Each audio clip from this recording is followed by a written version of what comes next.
Muy, pero muy buenas tardes para todos. ¿Cómo están? ¿Cómo andan? Bienvenidos, bienvenidas a una nueva emisión del Tiempo en Modo Radio. En esto que se tenía que decir. Y se dijo. Edición día viernes, último día de la semana, llovizna, frío, pronóstico extendido que anticipa lo mismo. Frío, llovizna, alguna lluvia dispersa por ahí hasta el día miércoles. Así que va a haber que aguantar, secar la ropa adentro con el calefactor, estufa, con lo que sea, porque va a seguir la humedad, la llovizna. Días complicados, circular con precaución, sobre todo este fin de semana. Sí, y se te fríen los piecitos. Bueno, Sí, a vos no se te enfrían, ¿no? es un problema que nunca en mi vida había tenido y en estos últimos 2 o 3 años Mm. empecé a tener frío en los pies. Debe ser producto de la edad, ¿no? No, sí, también porque el frío creo que parece que viniera de abajo, ¿me entiendes? O sea, raro. El frío baja, el calor sube, supuestamente, ¿no? Va, no supuestamente, así funciona. Pero sí, sí, últimamente, y acá adentro es lo más parecido a una cámara frigorífica, el frío que hace dentro de este estudio. En verano hace mucho calor, en invierno hace mucho frío, pero bueno, hay que seguir trabajando y seguramente hay muchas personas de la ciudad de San Francisco que trabajan en peores condiciones que nosotros. Sí. Y lo que trabaja en el aire libre, Sí, en una peor todavía. fundición, bueno, en invierno una fundición, pero en verano mamita. Mm. Albañiles, pintores, al aire libre, manos mojadas, manos curtidas, ¿no? Como la nuestra, que parecen manos de vagos. ¿Cómo anda la cosa, Julián Medina, en este viernes? Todo bien, esperando el fin de semana. No hay invitación, se nota la crisis hasta en esto, no hay invitación ningún viernes para asado, ni nada que se le parezca, estamos No, no, en sí, eso. te dije ayer, la crisis es importante.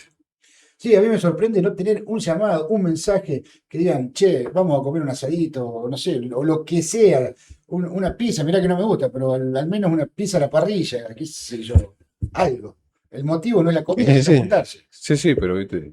Cualquier cosa que hagas te sale de 10 a 15, 20, si vas sumando, si tomas un Fernet, se te va a 25 y doloroso, hasta porque tenés que Sí, dejar también en tu casa, ¿o yo no? el miércoles, todos los miércoles me junto con amigos y fuimos a un comedor, a una cantina, y quedé sorprendido, está bien, ¿no? Se comió muy bien, pero 47.000 pesos por Claro. cabeza. A ver, aclaro, ¿no? Picada, sin sano, vino en la comida, una sola botellita de vino, postre, Sí, parrillada aparte, completa, y Fernet con coca, una botella con 2 Coca-Cola. Todo eso, 47.000 pesos. A ver, el precio no es caro, seguramente vale eso, pero para quienes tenemos que pagar, no se puede hacer muchas veces gastar ese dinero en una salida. sí, aparte era típico, por lo menos hasta hace unos meses atrás, que la juntada un miércoles, un jueves, en los clubes, va y come algo, o en algún lugar donde conozca que te hacen la comida como para 6, 7 personas, según sea el grupo de amigos, que la cantidad, pero no, ya eso se estaría restringiendo porque después lo haces una vez por semana, a fin de mes, son 100.000 pesos que te están faltando. Iba a poner en el grupo de amigos, esta noche estaría para unas tiritas, pero se me vino a la cabeza el gasto del miércoles y la mayoría ahí pensamos lo mismo. Y bueno, ya la gastamos el viernes y ahora viene un fin de semana largo, así que hay que cuidar el mango porque está re complicada la situación económica en la ciudad de San Francisco, en todo el país. Sí, sí, aparte, por el otro lado, los gastronómicos hace tiempo que están sufriendo esta situación donde hay menos consumo, entonces le incide, se le suben los costos fijos, el costo de materia prima para hacer la comida, después si tiene que subirle un poquito a la gente que trabaja, ya después los números se van subiendo solos. Bueno, nosotros arrancamos con este resumen informativo.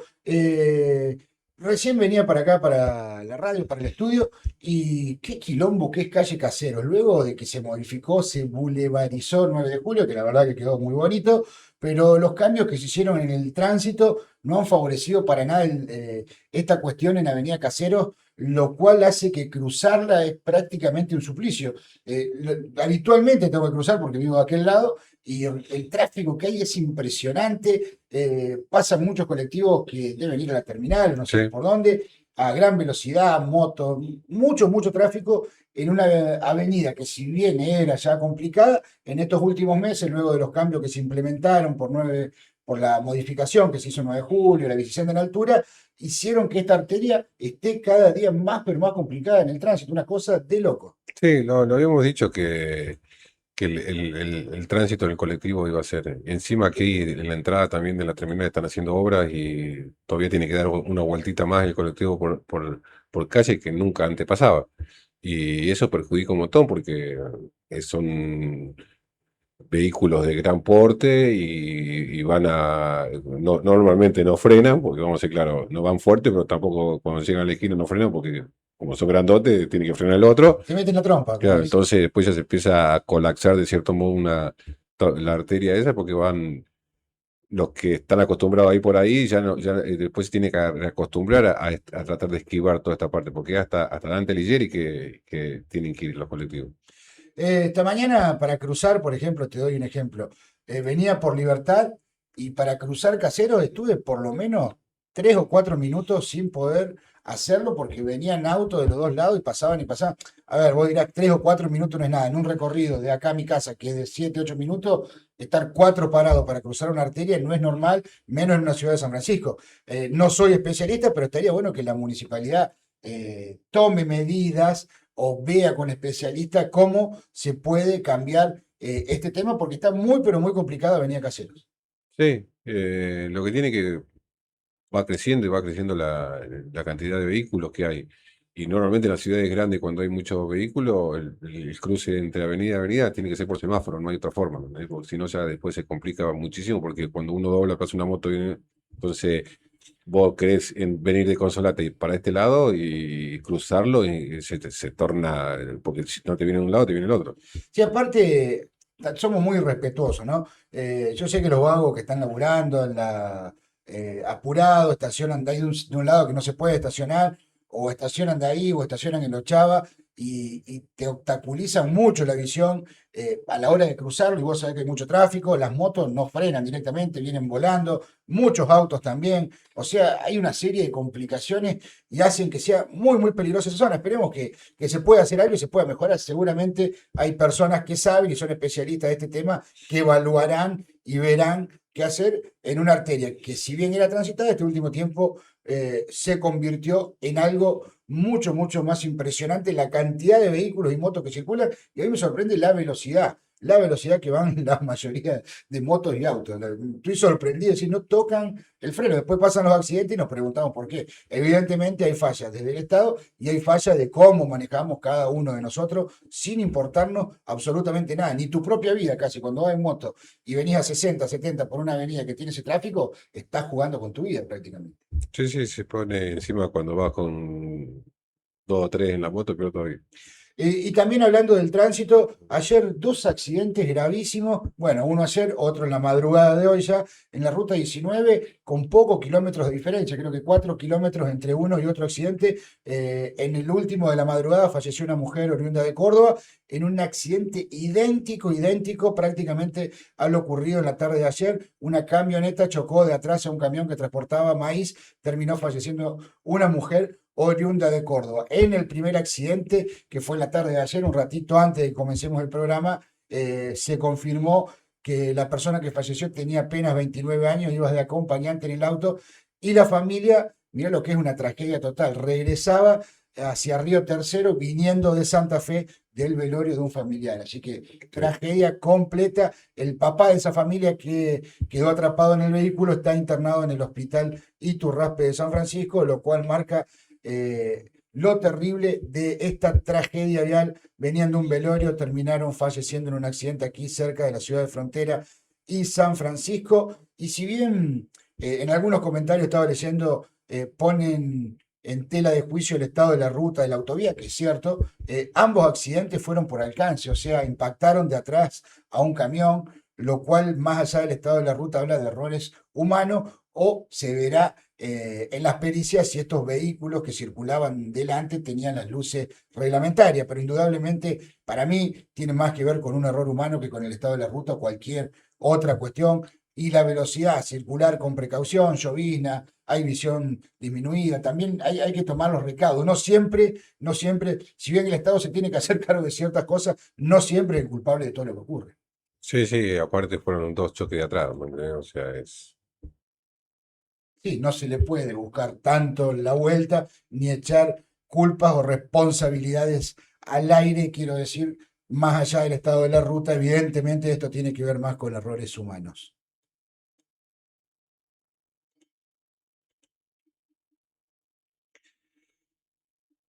Y seguimos con el resumen informativo de la tarde. Cerró Pardo, el negocio de electrodomésticos ubicado aquí en el centro de la ciudad de San Francisco, sorpresivamente y sin previo aviso, por lo menos para la mayoría de los clientes de la ciudad, cerró sus puertas. Está ubicado en 25 de mayo del 2166. Aparecieron carteles en su fachada anunciando el retiro de la ciudad. Habían llegado en el año 2020. Además de San Francisco, cerró sucursales en Río Cuarto, General Deza y Rafaela en Santa Fe. Lo que dice la empresa a nivel nacional es que está achicando la cantidad de sucursales producto de la baja de ventas de este tipo de comercio, que tiene que ver también con la caída de la actividad y la crisis económica que estamos atravesando. Sí, crisis y también la exportación y vos podés comprar el mismo producto por internet y te van llegando, ¿entendés? O sea, y un gasto de, de inmueble, porque necesitan De alquiler. inmuebles grandes, normalmente son céntricos, es un costo importantísimo, entonces la empresa opta por decir, bueno, vendemos por internet. Hay dos cuestiones. Uno que tiene que ver, como dice Julián, la crisis económica, que eso es real, pero este tipo de comercio electrodoméstico enfrentan dos crisis. La real, la que palpamos en la calle, y además un cambio cultural muy grande, que es la compra por internet o de las plataformas, como puede ser Mercado Mm. Libre o cualquiera de la otra. Inclusive estas mismas empresas tienen ventas online, así que enfrentan doblemente un problema, porque no es lo mismo alquilar un galpón de depósito en la periferia de la ciudad que un local en pleno 25 de mayo de esas dimensiones que tienen una erogación mensual de Sí. alquileres grandísima y aparte mantener empleados y una fachada constantemente con mercadería a la vista. Indudablemente que el movimiento es distinto y hay evidentemente un cambio cultural muy grande donde muchas compras ya se canalizan vía internet, la web, plataformas y demás, cosas que hace poquitos años, 4 o 5, no eran la cantidad que se dan ahora. Sí, sí, sí, pero bueno, cerró en varias ciudades la sucursal directamente. Una de ellas aquí en San Francisco se fue Pardo de la ciudad y también había muchas, para la cantidad de habitantes que tenemos, empresas de este tipo vendiendo electrodomésticos.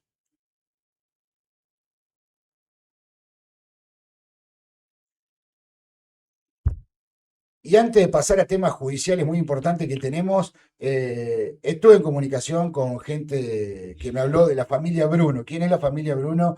Es quienes viven entre el barrio de Perón y Estación Frontera, que durante el fin de semana pasado su hijo sufrió una herida, un escopetazo en su cara, en lo que sería un intento de robo o una venganza producto de que esta persona había corrido delincuentes semanas anteriores.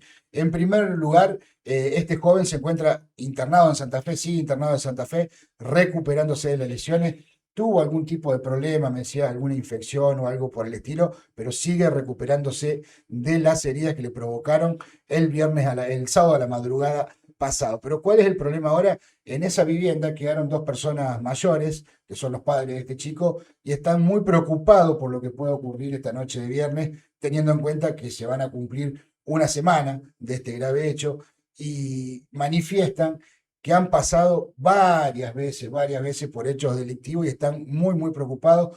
Piden y solicitan a la policía, al intendente, al gobernador o a quien sea que preste la seguridad en ese sector durante este fin de semana, especialmente porque es largo, tienen miedo, han vivido momentos de muchísima tensión, la han pasado muy mal. Y te agrego un datito extra que es increíble. Esto es increíble y no estoy haciendo apología de nada. A esta gente, cuando fue la policía, más allá de que no le dijeron nada, simplemente le secuestraron el arma con el cual este hombre había semanas atrás corrido a los delincuentes. O sea que a estas personas honestas, trabajadoras, que se defendieron de un ataque de delincuentes, le quitaron el arma. Sí, sí, aparte la situación es muy compleja. No estamos haciendo apología tampoco para que la gente se arme y salga a disparar, pero hay momentos y circunstancias que ya no, en frontera a veces ya no queda otra más que, que autodefenderse.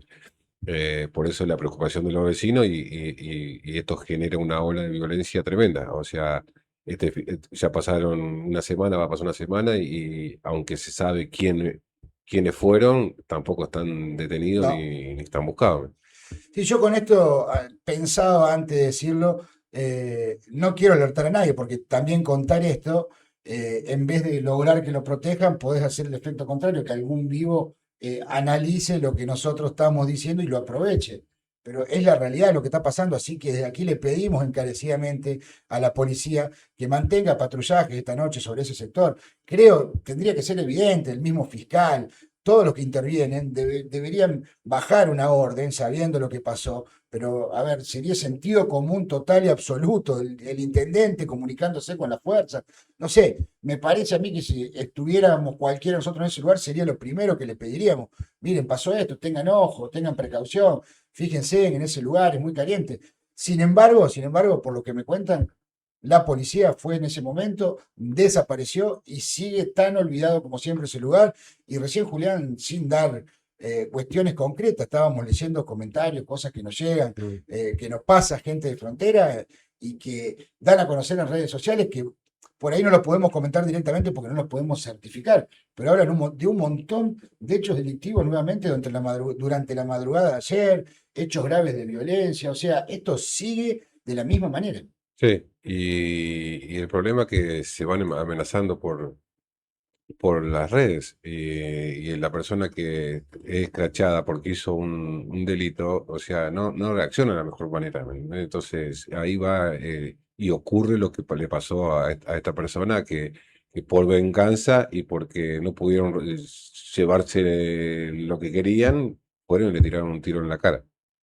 Sí, gravísimo viéndolo desde ese contexto y que una familia está quedando desprotegida. Desde aquí, de este humilde lugar, le pedimos a todos los actores que tengan que ver con la ciudad de frontera, políticos, concejales, intendentes, fuerzas de seguridad y de justicia, que mantengan el patrullaje, sobre todo en este sector, que esta familia tiene miedo y nadie ha ido a dar la cara, ni siquiera a preguntarles cómo estaban.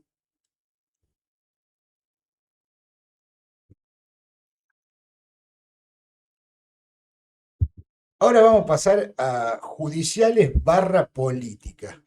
El juez de San Francisco, Carlos Viramonte, aquí muy conocido porque ha tenido fallos singulares, particulares, Ujú.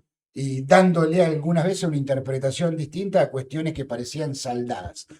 No sé si me explico. Este juez se postuló para ser juez electoral de la provincia de Córdoba. Hace 30 años que en la justicia de Córdoba el juzgado electoral está a cargo de Marta Vidal, quien ya anunció su retiro, su jubilación, se va. Entonces había que designar nuevo juez electoral de la provincia de Córdoba. Para esto hay un concurso muy largo que se lleva adelante en la justicia y demás, Consejo de la Magistratura, donde se establece un orden de mérito. ¿Qué sucedió en medio de toda esta disputa?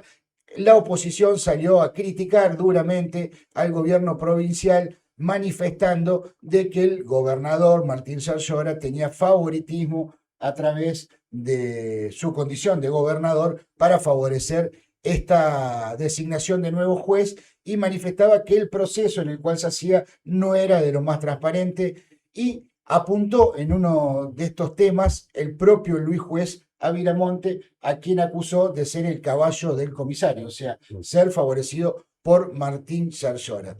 ¿Qué sucedió después? El concurso se realizó y el juez de nuestra ciudad, Carlos Viramonte, terminó en el quinto lugar de todos los que concursaron, que eran Ujú. 17 creo, para quedarse con el juzgado electoral de toda la provincia de Córdoba, que es un puesto muy importante porque administra y dirime en todo lo que tiene que ver con una elección, ya sea provincial y demás. Bueno, ¿qué pasó? Ganó en la elección, o mejor dicho, el concurso, Guillermo Arias, que es un hombre del peronismo también, que trabaja en la legislatura de Córdoba, es un secretario del bloque peronista. Fue quien sacó el mejor puntaje. Pero mira, un dato particular es que Viramonte, el juez de nuestra ciudad, fue el que tuvo el mejor puntaje en el escrito. El examen se componía de tres cuestiones: escrito, los antecedentes que tenía y una entrevista Ahora, oral.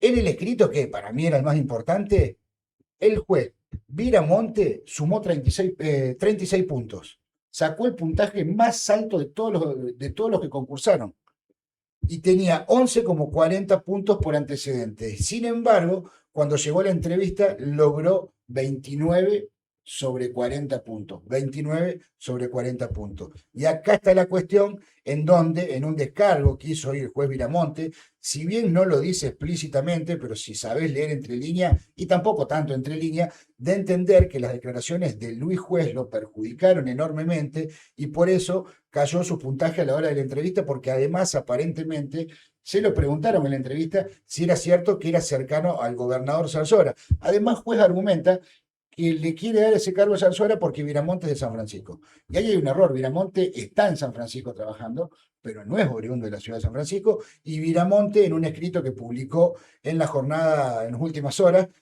dice que no conoce personalmente al gobernador y no tiene relación alguna, entre otras cuestiones, donde quiere dejar bien parado su honor, tanto en la justicia como en este caso en lo político. sí, sí, o sea, otra vez, otra movida y otro error también de Luis Juez, porque cada vez que habla de San Francisco, de cosas que pasan en San Francisco, le erra para el carajo. Ya le erró un montón de veces y después tiene que andar pidiendo disculpas, pero como decir que Viramonte es de San Francisco, no es de San Francisco, Viramonte es de Córdoba, nació en Córdoba y, y estudió en Córdoba, sus padres son cordobeses. Sí, mira, te doy un datito más para, a ver, yo no lo conozco el juez Viramonte. La única vez que tuve un cruce con Viramonte fue por una cuestión judicial y Viramonte debía decidir sobre eso. No tengo ningún cuestionamiento, por supuesto. Él hacía su trabajo correctamente, como creo que lo hizo ahí, y no fui favorecido, aclaro, ¿no? No fui favorecido, pero hay que saber diferenciar. Y posteriormente hay un dato que marca: Viramonte a los 30 años fue juez. Fue el juez más joven de la historia de la provincia de Córdoba. O sea, rindió y fue el juez más joven. Sí es cierto que viene de una familia judicial. Él nace en Córdoba, aparte lo cuenta en una entrevista, ¿no? Nace en Córdoba y se cría en Marcos Juárez porque su papá fue un histórico fiscal Mm. de la localidad de Marcos Juárez. Luego vuelve a estudiar a Córdoba, se recibe, sigue su carrera allí y luego recae en San Francisco a los 30 años, cuando es designado como juez civil y comercial de primera instancia de la ciudad de San Francisco. Evidentemente, con todos estos antecedentes, está claro que es un hombre de la justicia que estudia mucho, porque no es fácil llegar a jugar a los 30 años, y ahora, si no fuera porque obtuvo uno de los puntajes más bajos de todo en la entrevista oral, estaría entre los primeros o primeros segundos en el orden de méritos para ser el juez electoral. O sea, en todo eso no se lo puede desmerecer. Yo no sé si lo conoce o no Zarzora, pero evidentemente que el punto que marca juez, que dice por qué es de San Francisco, está equivocado. Recayó en San Francisco hace un par de años, designado como juez civil y comercial, pero no es alguien de San Francisco que podemos decir, no, tiene una relación de la infancia con el gobernador. Sí, Eso sí. evidentemente no existe.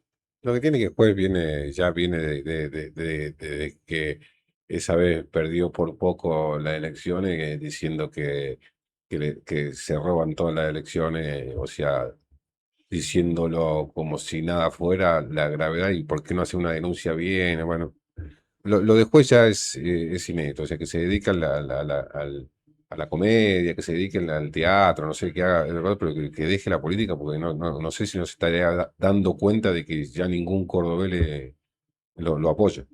Sí, esto lo dijo juez antes de que se supiera que el ganador era Guillermo Arias, que también, es decir, si vos me preguntás por Guillermo Arias, que ahora también lo critica juez, sí es cierto que es alguien cercano al peronismo, y sí es cierto que en la entrevista le dieron 39 puntos sobre 40, que eso le permite quedarse con el primer lugar. O sea, si tenés alguna duda, lo hubieras planteado por ahí, pero como no Mm, sabía quién iba a ser, empezó, como decimos en el barrio, llenó la media, ¿sabes de qué? Y la mm, empezó a revolear para cualquier lado, me parece a mí, es lo que intuyo, ensuciando al juez Viramonte, que si tuviéramos algo para decir, indudablemente lo haríamos, indudablemente lo diríamos sin lugar a duda, pero lo que dice Viramonte es que las declaraciones de juez lo perjudicaron y obtuvo el puntaje más bajo en la entrevista cuando en el escrito, que es la parte más importante de ese examen, había terminado primero el juez de nuestra ciudad. Sí, lamentable, lamentable lo que pasa en la política y de Córdoba.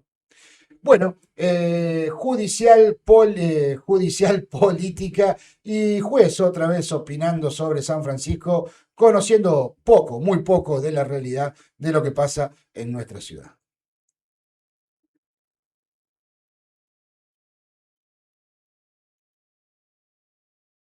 Mientras tanto me suena el teléfono acá sin parar todas llamadas de Buenos Aires, pero Mm. 5 llamadas perdidas Son seguidas. estafa. Ah, Sí, sí, el teléfono me dice fraude posible, así que sí. directamente no lo vamos. No creo que sea Luis Juez que quiera hacer descargo. O Viramonte que quiera No, decir algo. tiene teléfono de Córdoba, ¿no? ¿Sí? Sí, Ah, como es senador, a lo mejor tiene algún teléfono del Senado que no paga gratis, ¿viste? Con número de Buenos Aires. sí, sí, Como es pero. senador. O Viramonte, tendríamos que llamarlo a Viramonte que venga a hablar acá a hacer Mm. una entrevista. Sí, sí, tiene bueno, fallos muy, muy importantes y que sientan precedentes. Y le puedo preguntar sobre mi caso en particular, no, va a quedar mal, ¿no? Pregúntale. No, a lo mejor lo intimido y después se tiene que apartar. No, no, sí, yo creo que Viramonte, yo creo que es una de los jóvenes jueces que ingresaron a los tribunales de San Francisco con mejor prestigio, si se quiere, o que nadie habla mal de Viramonte. A los 30 años ganó un concurso para ser juez. A los 30 años, juez más joven de la historia de la provincia de Córdoba. O sea, algún mérito tiene. No creo que sea todo por acomodo. Ahora, si no fuera porque le bajaban el puntaje, rendía segundo, primero. Sí. Y también es un hombre muy joven. Así que bueno. Y siguiendo con el tema judicial, ahora vamos a hablar del juez federal de la ciudad de San Francisco, concurso que ya empezó y está en marcha, hubo distintas audiencias y se encamina hacia el final de esta historia donde van a quedar 3 jueces a disposición del presidente de la nación, Javier Milei, quien deberá de los 3 primeros elegir a uno. Luego esto va al Congreso que deberá aprobar ese pliego. Así que, si bien avanzó, falta bastante. Milei tiene que decir, este me gusta, este quiero. Siempre ahí hay un poquito de connotación política, es indudable, pero también no creo que cambie mucho ni tenga tanta No, importancia a nivel nacional. sí, Pero sí, está en el tramo final, Julián. cuando pasa en el interior no tiene mucha No, no. incidencia, pero bueno, sí necesita el apoyo y pasar por todo eso establemente para la elección final. Lo que sí debería, o sea, esto ya debería ser un poco más urgente y acá el arco político y las cosas a nadie le importa, no tenemos juez, no tenemos fiscal Nadie federal, reclama. o sea, no se dan cuenta que acá también se está pagando el costo de la justicia federal es enorme y casi no hay causas en movimiento. Hubo una causa, ahora, que nadie dijo nada, que detuvieron a unos chicos jóvenes, son de entre 25 y 26 años, a 3 personas eh, por transacciones con dólares y un montón de esas cuestiones, y uno tiene que ir a consultar al juzgado federal o a la fiscalía y no tiene respuesta ninguna porque no hay nadie no hay una cabeza que diga sí, esto pasó así o así, sino los empleados son empleados nada más. Bueno, la cuestión, vuelvo a repetir, está en el tramo final. Ya están los puntajes, ahora hay entrevista. Si no hay impugnaciones, ya hay una lista de mérito con puntaje que, como expliqué anteriormente con Viramonte, se rinde distintas Mm, etapas, se designa puntaje.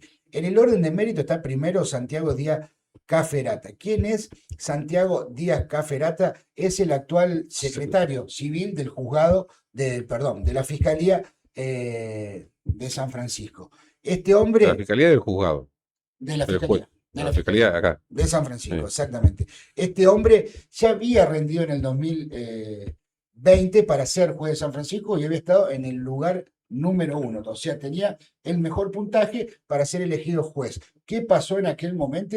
En aquel momento fue destituido por una denuncia de violencia laboral hacia una mujer que tenía en su contra. Por eso no pudo ser juez en aquel momento, que terminó siendo designado el juez que falleció recientemente, Montesi. Montesi, de aquí de la ciudad de San Francisco. En el segundo lugar quedó Andrés Agustín Darrol. Este hombre es de Mendoza, es abogado y ya participó en distintos concursos obteniendo altos puntajes, pero todavía no quedó a cargo de ningún juzgado. Es decir, una persona que viene de afuera de la justicia Mm. federal intenta mediante concurso quedarse con algunos de estos juzgados. Y en tercer lugar está Federico Robledo, que es un funcionario del gobierno de la provincia de Córdoba, el actual gobernador Zarzora, que desde algunas esferas políticas dicen que desde el gobierno cordobés están presionando para que quede en el orden de mérito de los tres primeros, dado que está muy cerquita del cuarto, que es Luciano Andrés Covelli. O sea, entre uno y otro hay apenas 0,40 centésimas de diferencia en el puntaje. Uno tiene 155 puntos con 40 y el otro tiene 154,80. ¿Y el primero cuándo tiene? Y el primero tiene lejísimo, 172,80, Mm. que es Santiago Díaz Y la Cafelati. mujer, que había una mujer que es la actual secretaria del juzgado federal aquí de San Francisco, eh, que antes estaba como segunda o ahí con chance de Acá por lo llegar. menos entre los seis primeros no está. Agustina, acá está, Agustina Leonor Felicia. Está Felicia, sexta. Está la sexta en el doctora orden Felicia. de mérito de los que rindieron. Pero, a ver, para poder quedar elegido no hace falta tener el puntaje más alto, ¿no? Esto está claro. Mm. Los tres primeros que queden aquí, si no hay ninguna impugnación y nada raro, que es muy probable que queden estos tres, el presidente de la nación deberá elegir el pliego de uno de ellos, no importa si es uno, dos o tres, Mm. y mandarlo al Senado. Y después el Senado definirá si aprueba o no el pliego. Normalmente, como dice Sí, Julián, los juzgados del interior se aprueban casi sin ninguna clase de problema. Pero no quiere decir que Díaz Cafarata ya esté designado porque tiene el mejor puntaje. Es muy probable, si no hay ninguna cuestión política, que lo elijan, porque evidentemente es el que mejor rindió y por lejos. Tiene 172,80 puntos contra 161,50 el segundo. O sea, sí. rindió ampliamente mejor que el resto. Y vuelvo a repetir, ya en el 2020 había ganado este concurso, o sea que tiene la experiencia y la trayectoria, al menos desde lo intelectual, para quedarse con ese lugar. Pero en aquel momento una denuncia lo hizo caer de los tres primeros, por lo tanto quedó fuera de esa terna y fue elegido Montesi, que falleció creo que hace un poquito más de un año como juez federal de la ciudad. Sí, trabaja aquí en San Francisco, Sí, sí, sí, trabaja acá en actualmente San en San Francisco, Francisco. sí, sí. Así que bueno, veremos cómo sigue toda esta cuestión para designar el juez federal, que ya está avanzado. Lo que no está avanzado y no hay novedades es sobre la Fiscalía Federal, que luego de que Biau en un primer momento pidiera licencia, luego destituido de su cargo, todo esto ya lleva 2 años largos, capaz que 3 años, sin fiscal. Todavía no hay ningún concurso abierto, así que recién cuando se abra, esto tiene un año largo de trámite, así que vamos a estar al menos un largo tiempo más sin fiscal federal de la ciudad de San Francisco, que es muy grave también. Sí, sí. Lo que te decía recién, o sea, seguir, tener un organismo tan importante para la justicia sin gente al frente, decapitado totalmente. Bueno, nosotros llegamos al final. Hoy mucha información judicial, designación de jueces, internas, política, judiciales. La política quiere acaparar y meterse en todos lados. Es increíble Mm. en todos los ámbitos, ¿no? Provincial, nacional, municipal. Así que esperemos que desde la justicia, que también muchas veces termina en el mismo barro, pueda salir de esto y ser un órgano independiente y trabajar para los vecinos como debería ser, porque el último fiscal federal que tuvimos estuvo lejos de ser un beneficio para la sociedad también. Y aparte, con este incremento del delito y sobre todo el consumo, la justicia federal es muy importante. Nosotros nos vamos, le agradecemos como siempre compartir estos minutos con nosotros. Será hasta el día lunes. Un abrazo para todos y buen fin de semana.